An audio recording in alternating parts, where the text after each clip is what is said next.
તો કેમ છો મારા કલેજાઓ? મજામાં જશો અને મજામાં ન હોય તો મારો આ બ્લોગ આખો જોજો, તમને મજા આવી જશે. તો હાય, ધીસ ઇઝ મી હેતવી, અને આપણે બહાર જતા હોય ત્યારે બ્લોગ કરવાનું નક્કી કર્યું છે. એટલે આજે આપણે જતા હતા કુળદેવી માતાજીના દર્શન કરવા, પીઠળ, એ પણ ચાલીને.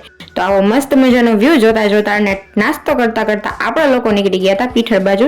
એ નાસ્તો પૂરો ન કર્યો ને ત્યાં અમને રસ્તામાં દેખાઈ ગયા ચણિયા બોર, પણ કાંટા લાગે એટલે આપણે ન તોડી, પણ અમને મારી દીદીએ તોડી દીધા. અને મફત ના હોય અને બીજાએ તોડી દીધા હોય ને એટલે એ બોર આપણે મીઠા જ લાગવાના. ત્યાં તો અમારો પુષ્પા કહે, હું મફતનું ન ખાવો. મેં કીધું રેવા દે ને હવે. કીધું તે હું વાડીમાં ફોટા પાડવા ગઈ તો મારા પગ ગારો ગારો ભરાઈ રહ્યા, પણ ત્યાં તો ચીકણું હતું એટલે પછી આગળના ધોરીએ જઈને મારા શૂઝ મસ્તના મેં સાફ કરી લીધા. પછી મને દેખાઈ ગયું ટ્રેક્ટર. મેં કીધું હાલો બેસી જાવ, કે બધા ટ્રેક્ટર લઈને વયા જાય. પછી યાદ આવ્યું ના આપણે હાલીને જવાનું હતું. વળી હાલવાનું ચાલુ કરી દીધું. પછી મેં મારા વિડીયો માટે મસ્તના 2-3 એસ્થેટિક શોર્ટ્સ લઈ લીધા. આ વિડીયો મેં મૂક્યો છે, પોસ્ટ કર્યો છે, જોઈને લાઈક કરતા આવજો. પછી આપણે પહોંચી ગયા હતા ખોડાપીપર, ત્યાં માતાજીની આરતી કરી લીધી અને પછી આપણે લોકો જમવા બેસી ગયા હતા. જમવામાં મસ્તના દહીં થેપલા હતા. આ છે અમારા લોકલાડીલા કાકી. ત્યાંથી નીકળી ગયા અમે.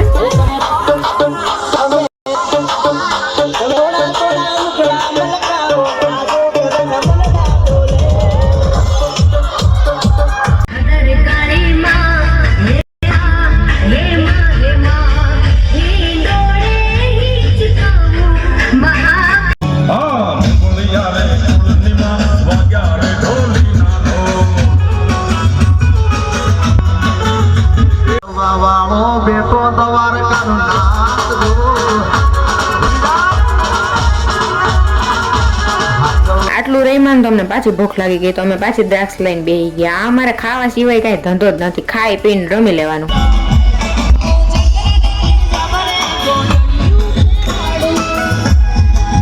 ખમો ખમો હજી બાકી હતું, ઈ પૂરું કર્યું હતું ને ત્યાં અમે વળી પાછો નાસ્તો કરવા બેસી ગયા હતા. યાર અમે ચિપ્સ ખાઈ લીધી હતી ને આ જો મોટો નંગ લેડી ડોન દિયા પીઠળિયા. ગામડામાં તો કે હોળીના દર્શન ન થયા એટલે અમે અમારી પર્સનલ હોળી કરી લીધી. તો ફાઇનલી અમે પહોંચી ગયા છીએ હાલીને. અત્યારે વાગવામાં કેટલા 4-4:30 જેવું થયું છે. બપોરે 4-4:30 ચાલુ કર્યું હતું. હવે માતાજીએ જઈ આવી પછી સવારે સૂઈ જઈ. તો બસ આજનો બ્લોગ હવે આપણે અહીંયા જ પૂરો કરશું. મળશું કાલે બીજા બ્લોગમાં. ત્યાં સુધી બધાને હર હર મહાદેવ ને ટાટા બાય બાય.